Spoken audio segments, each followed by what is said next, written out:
Hello दोस्तों, आज हम integration integration by substitution method को शुरू करने जा रहे हैं, जिसकी ये फर्स्ट क्लास है। इसमें मैं आपको डिटेल स्टडी कराऊंगा कि इंटीग्रेशन को हम कैसे सब्स्टिट्यूशन मेथड से सॉल्व कर सकते हैं और सब्स्टिट्यूशन मेथड क्यों यूजफुल होता है इंटीग्रेशन में। पहले हम एक एग्जांपल देखते हैं, x+4 का होल स्क्वायर dx। यहाँ भी मैंने लिखा x+4 का होल स्क्वायर dx। अगर मैं इसको डायरेक्ट मेथड कर दूँगा तो क्या होगा, x+4 का होल स्क्वायर को ओपन किया, ये मुझे मिला कि x² + 8x + 16 dx। अगर मैं इसका इंटीग्रेशन करवा तो मुझे क्या मिलेगा, x³ 8x² 2 + 16x, क्योंकि हमें पता है इंटीग्रेशन। अब हमें क्या करना है, x³ इसको कैंसिल 4x² प्लस में 16x। ये हमने पहले क्लास में बता रखा है और आप इसे कर सकते हैं। देखिए x का करेंगे तो क्या होगा x², बट अगर इसी क्वेश्चन को मैं सब्स्टिट्यूशन से कर रहा हूँ तो क्या होता है, देखिए x+4 को हमने t पुट किया, फिर जो हम सब्स्टिट्यूट करेंगे उसको हम डिफ्रेंशिएट करेंगे, तो इसका किया dt/dx = 1, dt/dx = आ गया। अब हमने इसी इंटीग्रेशन में t² हमने x+4 को क्या पुट किया था t, तो यहाँ पर रख दिया t² dt। अब इसका इंटीग्रेशन करेंगे t³ 3/3। अब t की वैल्यू क्या है, x+4/3 plus constant c, right. Constant c लगाना मत भूलिए। अब जब हम इसको ओपन करते तो हमारे पास ये वाला टर्म आता है जो कि बिल्कुल इसके इक्वल है, ठीक है। आपको इसमें लग रहा होगा कि सब्स्टिट्यूशन बहुत ज़्यादा लेंथी है, बट हम आगे देखेंगे कि ये बहुत यूजफुल टूल होता है इंटीग्रेशन को करने के लिए। इस केस में तो मुझे लग रहा है आसान है। फॉर एग्जांपल अगर मैं इसी चीज़ को ध्यान से देखिए, ठीक है,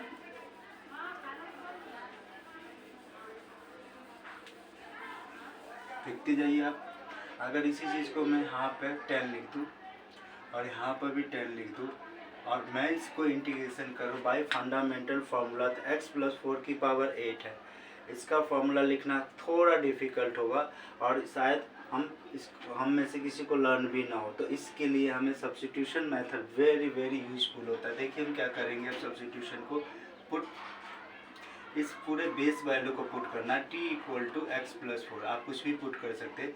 इसका डिफ्रेंशिएट करना dt/dx = आपको पता है, अगर आपने डिफ्रेंशिएशन किया होगा तो dx/x का करेंगे तो क्या मिलेगा 1, और dy/dx कांस्टेंट का करेंगे तो क्या मिलेगा आपको 0।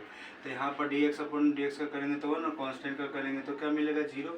dt/dx = किसके इक्वल होगा 1 के, यहाँ से मिलेगा dt = किसके dx, यानी dt किसके इक्वल होगा dx के। अब आते हैं फिर से इक्वेशन को उठाते हैं, x+4 की जगह हमने क्या पुट किया था t, और पावर 8 है तो 8 रहने देंगे, और यहाँ पर अगर dx की जगह क्या पुट करें dt। अब इसका तो पता है क्योंकि आपने जनरल सीख रखा है, x की पावर n है और dx है, तो हम इसको क्या लिखेंगे, x की पावर n+1/n+1 प्लस c, यानी पावर ऐड हो जाएगा तो यहाँ पर होगा t की पावर 9/9 प्लस c। अब हम t की वैल्यू को पुट कर देंगे तो क्या हो जाएगा, x की पावर 4/9 और सॉरी x की power 4/9 plus c। This is our answer. Okay, आप इसे सॉल्व करके देखिए, ठीक है। चले एक और क्वेश्चन है, ठीक है, इसलिए ये यूजफुल मेथड है। अगर मैं यहाँ पर 10 लिख देता हूँ, 100 लिख देता हूँ, जो कि पॉसिबल ही नहीं है। अगर मैं नॉर्मल फार्मूला लगाऊँ तो नहीं हो पाएगा, तो इसलिए मैं फिर से यहाँ पर क्या करूँगा, मैं पुट करूँगा। पुट कीजिए, क्या होगा, t = कितना, x+4, t = x+4। इसका करेंगे dt/dx, क्या होगा हमारे पास, इसका अगर डिफ्रेंशिएशन करेंगे तो क्या मिलेगा बेटा 1, और ये हमारे पास 0 हो जाएगा। फिर से बता रहा हूँ, देखिए d/dx का अगर आपने x का इंटीग्रेशन करते हैं तो 1 मिलता है, d/dx का अगर कांस्टेंट टर्म का करते हैं तो क्या मिलता है 0, जो कि 4 कांस्टेंट है। ये मैंने डेरिवेटिव के बेसिक क्लास में बता रखा है, ठीक है, आप वहाँ से देख सकते हो। अब इसको सॉल्व कीजिए तो क्या मिलेगा हमारे पास, dt = क्या हो जाएगा dx। अब इस वैल्यू को पुट करिए, देखिए t की जगह x+4 की जगह हमने क्या पुट किया था t, तो यहाँ पर पुट कीजिए, क्या हो जाएगा यहाँ पर बेटा t की पावर 100, यहाँ पर आ जाएगा dt, और आपको पता है इंटीग्रेशन x की पावर कुछ भी हो, n हो, dx हो, बार बार बता रहा हूँ, इसका क्या हो जाएगा x की पावर n+1 अपॉन में कितना n+1 प्लस c। तो इसका क्या हो जाएगा हमारे पास t की पावर 101 अपॉन में कितना 101 प्लस c। अब t की वैल्यू को यहाँ पुट कर दीजिए, x की पावर 4 की पावर कितना 101 अपॉन में 101 plus C, this is our answer. Okay okay, एक और क्वेश्चन कराते हैं हम आपको, ठीक है, इसी पे इंटीग्रेशन, ठीक है, इंटीग्रेशन 7x प्लस 10 की पावर, ठीक है, 50 है और इसका हमें dx करना है, ठीक है। जनरल फार्मूला तो हम लगा नहीं पाएंगे, तो इसलिए हम इससे क्या करेंगे, फिर से देखिए इस वैल्यू को पुट करेंगे, पुट t इक्वल टू हम क्या लिखेंगे 7x प्लस 10, 7x प्लस 10, इसका डिफ्रेंशिएट करेंगे तो क्या मिलेगा dt अपॉन में dx इज इक्वल टू क्या होगा यहाँ 7 प्लस 0, तो यहाँ से मिलेगा dt अपॉन में dx इज इक्वल टू क्या हो जाएगा हमारे पास 7, तो यहाँ से dt इक्वल टू किसके इक्वल आएगा 7 dx के, और यहाँ से dt अपॉन में 7 इज इक्वल टू क्या dx, तो dx की वैल्यू आ गई हमारे पास। सॉल्यूशन स्टेप बाय स्टेप, पहले हम क्या करते हैं सब्स्टिट्यूशन में, देखिए पहले पुट करते हैं, फिर उसका डिफ्रेंशिएशन करते हैं और फिर उसका इंटीग्रेशन करते हैं। अब यहाँ पर क्या करेंगे, इस जगह को हमने क्या पुट किया था t की पावर क्या हो गया बेटा 50, और dx की वैल्यू क्या है हमारे पास, ध्यान से देखिए dt अपॉन में 7, तो इस 7 को तो पहले बाहर निकाले 1/7 इंटीग्रेशन t की पावर 50 इंटू में dt, और अब इसके बाद तो आपको पता ही 1 प्लस 1 अपॉन में 7 t की पावर कितना 50 प्लस 1, यानी यहाँ पर 50 प्लस 1 प्लस सी। अब वैल्यू को पुट कर दीजिए 1 अपॉन में 7 ब्रैकेट t की वैल्यू क्या था 7x प्लस 10 की पावर कितना आ जाएगा हमारे पास 51 अपॉन में 51, this is our resultant answer plus में सी। ओके, एक और क्वेश्चन को देखते हैं ट्राई करके।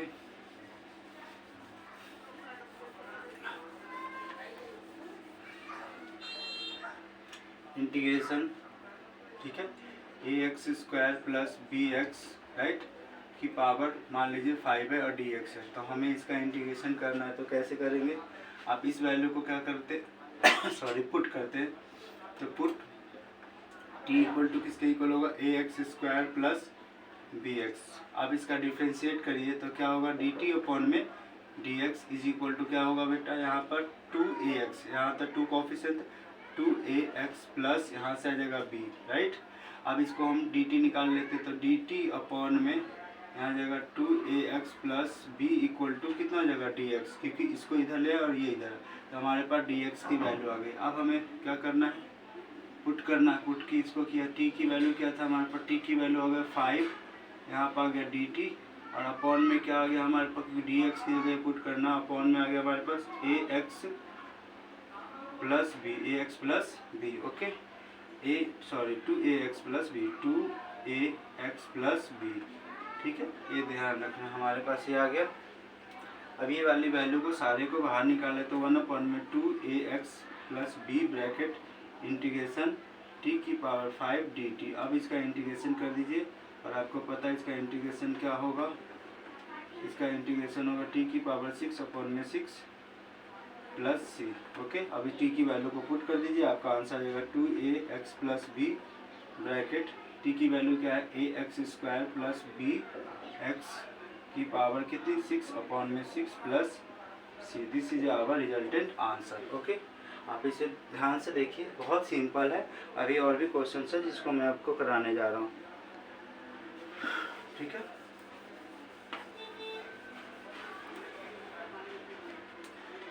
देखिए क्वेश्चन और है हमारे पास, पहला क्वेश्चन पुट कर रहा हूँ मैं, आर.डी. शर्मा के कुछ क्वेश्चन को पुट आउट कर रहा हूँ, ठीक है। अब ज़रा देखिए पहला क्वेश्चन क्या है हमारे पास, इंटीग्रेशन 1 अपॉन में ax प्लस b और dx है, ठीक है।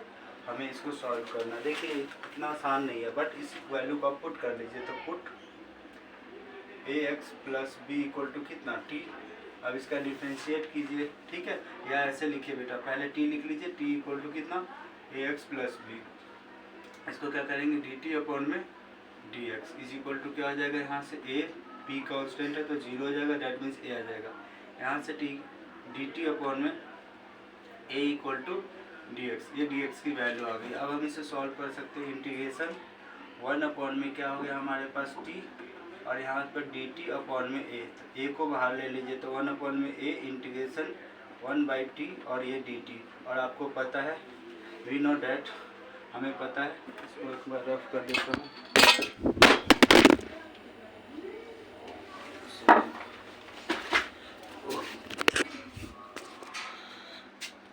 सॉरी।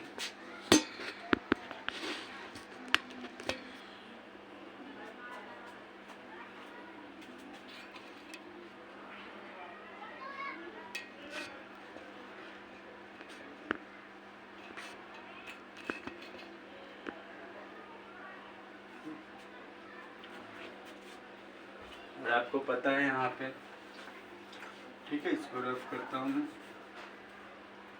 और आपको पता है इंटीग्रेशन 1/x का dx का क्या होता है, log x। क्या होता है हमारे पास, log x प्लस c। तो यहाँ पर हमारे पास इसका क्या आंसर आ जाएगा, 1/a log t plus c। और t की वैल्यू क्या है, यहाँ पुट कर दीजिए तो क्या मिलेगा, 1/a log ax plus b। This is our resulted answer. Okay, चलते एक और नए क्वेश्चन पे।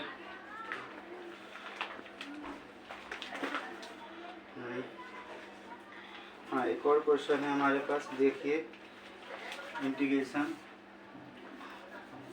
ठीक है, integration sine ax plus b dx। अब इसका हम इंटीग्रेशन करेंगे तो देखिए डायरेक्ट इंटीग्रेशन करना बहुत मुश्किल होता है, इसलिए हम इसको पुट करते हैं, put, right, integration, sorry put t equal to क्या लिखेंगे हमारे पास, साइन ax प्लस b।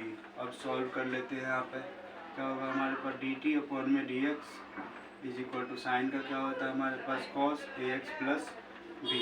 और यहाँ थीटा के साथ वाला हमेशा किस में आ जाता है, चैन रूल लगेगा तो यहाँ पर आ जाएगा a। क्या आ जाएगा, a। आप ये यहाँ पर चैन रूल लगा रहे, डेरिवेटिव का चैन रूल, डेरिवेटिव का चैन रूल। आपको पता है, देखिए यहाँ पर d अपॉन में dx है और मेरे पास यहाँ पर है साइन x। कितना है, sine ax plus B X. तो इसका अगर मैं इंटीग्रेशन करूँगा तो साइन का तो कॉस हो जाएगा ax प्लस बी इंटू, अब थीटा का करेंगे तो यहाँ से आ जाएगा a। दिस इज, ठीक है, यहाँ से हम तो निकालते डी टी अपॉन में क्या आ जाएगा, a into cos ax plus B equal to कितना आ जाएगा हमारे पास, dx। अब इस वैल्यू को हम पुट कर देंगे उस इक्वेशन में, राइट। t की वैल्यू हमने ये पुट किया था तो यहाँ पर आ गया t, और dt की वैल्यू, dx की वैल्यू क्या है हमारे पास, dt अपॉन में क्या आ गया हमारे पास, a इंटू में cos ax plus b।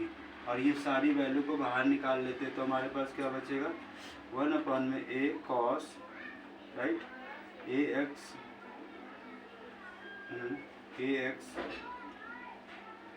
Plus b into T D T. और इस टी की वैल्यू, इसका इंटीग्रेशन करेंगे तो क्या बचेगा हमारे पास, a cos ax plus B into T का स्क्वायर अपॉन में 2 प्लस सी। और टी की वैल्यू को यहाँ पर हम पुट कर देंगे, अब हमारा आंसर आ जाएगा। तो हमारा आंसर क्या होगा, 1 अपॉन में a cos ax plus B, और टी की वैल्यू क्या है हमारे पास, साइन स्क्वायर हो जाएगा, sine square ax plus B upon में 2 plus C. This is our answer, ठीक है।